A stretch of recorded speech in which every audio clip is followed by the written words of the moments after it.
اخلاص العمل للہ، عمل خالص اللہ کے لیے کرنا۔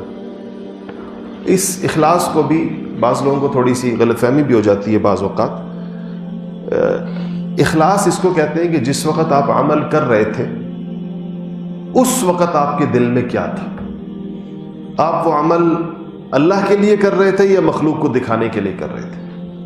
جیسے آپ نماز کے لیے کھڑے ہو رہے تھے، تہجد کے لیے کھڑے ہو رہے تھے، فرض کریں کافی سارے لوگ اور بھی ہیں وہاں پر یا آپ کے گھر کے لوگ ہیں، تو آپ جب تہجد کے لیے اٹھے تو اس وقت نیت کیا تھی؟ اللہ کے سامنے کھڑے ہونے کی نیت تھی یا لوگوں کو یہ بتانا مقصود تھا کہ میں تہجد گزار ہوں؟ یہ اخلاص ہوتا ہے۔ بعض لوگ ہم سے یہ پوچھتے ہیں سوال عام طور پر کہ ہم کبھی عمل تو شروع کر دیا، درمیان میں کسی نے دیکھ لیا کسی بھی اچھے عمل کو کرتے ہوئے، تو بعض اوقات یہ چیز نفس کو اچھی لگتی ہے کہ چلو اچھا ہوا فلاں نے دیکھ لیا، چلو اچھا ہوا فلاں نے دیکھ لیا، یا کسی کے دیکھ لینے کا جو تاثر آتا ہے وہ انسان کو بعض اوقات نفس کو بھلا لگتا ہے۔ یاد رکھیے گا کہ یہ اخلاص کے منافی نہیں ہے۔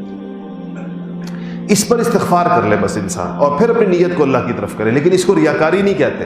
یہ وہ نفس کی آمیزش ہے جو عمل کے درمیان، جس طرح نفس انسانی عمل کو ضائع کرنے کی جو کوششیں کرتا ہے، یہ وہ اٹیمپٹس ہے، جیسے وسوسہ ہے، غیر اختیاری۔ اس پر انسان جو ہے یہ نہ سوچے۔ عجیب بات عارفین نے ارشاد فرمائی ہے کہ لوگوں کے لیے کرنا یہ بھی ریاکاری ہے، اور لوگوں کی وجہ سے نہ کرنا یہ بھی ریاکاری ہے۔ کہ بھئی لوگ دیکھ رہے ہیں، آپ سوچیں بھئی اشراق کا وقت ہو گیا، اب آپ نے اٹھ کے 2 رکعت اشراق پڑھنی ہے، آپ نے سوچا 4 بندے بیٹھے ہیں، یہ تو کہیں گے بہت بڑا صوفی ہے، اشراق پڑھتا ہے، چلو میں نہیں پڑھتا۔ اخلاص کا تقاضا یہ ریاکاری ہے۔ جس عمل کا وقت ہو جائے مخلوق کی پرواہ کیے بغیر اس کو کرنا، یہی اخلاص ہے۔ چاہے لوگ جو بھی کہیں، نہ پڑھنے پر بھی جو کہیں، پڑھنے پر بھی جو بھی، تو اپنے جو معمولات ہیں وہ کسی بھی فرد کی وجہ سے انسان یہ سوچ کر نہ چھوڑے اس چیز کو کہ اب لوگوں کے سامنے کروں گا تو لوگ کہیں گے کہ جی یہ دیکھو جی یہ تو یہ کر رہا ہے، یہ تو بہت بڑا بزرگ ہے، تو جب یہ لوگ یہ سوچیں گے تو اس سے تو میرا اخلاص خراب ہوتا ہے، تو چلو میں یہ عمل نہیں کرتا۔